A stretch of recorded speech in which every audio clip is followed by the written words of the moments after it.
کوکمون دو سل ره هست. سیم اول برابر با بی بمول در تیون در نظر گرفته شده. سی بمول و میکرون داریم.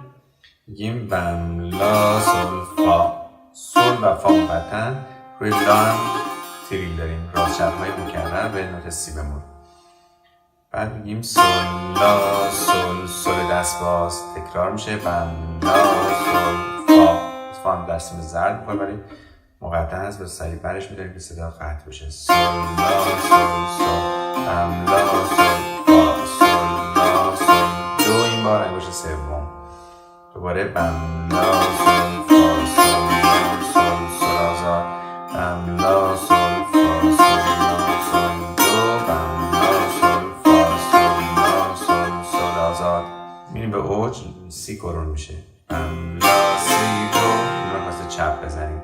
سل انگشت اول سل لا سل سل دست باز دوباره بم لا سی دو سی کرون سل لا تریل لا به سی بمول هست. سل سل آزاد بم لا سل فا سل لا سل دو بم لا سل فا سل لا سل سل آزاد بم دو دو دو دو دو دو راست راست چپ راست چپ راست چپ سل لا سل سل آزاد تکرار میشه. بم دو دو دو دو دو دو راست راست چپ راست چپ راست چپ سل لا سل سل آزاد دو دو دو دو دو راست چپ راست چپ راست.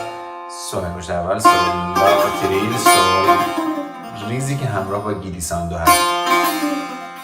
سل میریم به سمت دو که دو رو داریم. دو فا دو فا دو فا میره دو ره می فا دو فا میره دو سل سل سل سل سل راست راست چپ راست چپ راست چپ. دوباره از دو به فا دو فا میره دو ره می فا دو فا میره بم. انگشت دوم میاد روی سل سل فا می فا تریل راست چپ راست بم فا میره می باز تریل راست چپ راست دوباره از سل بم سل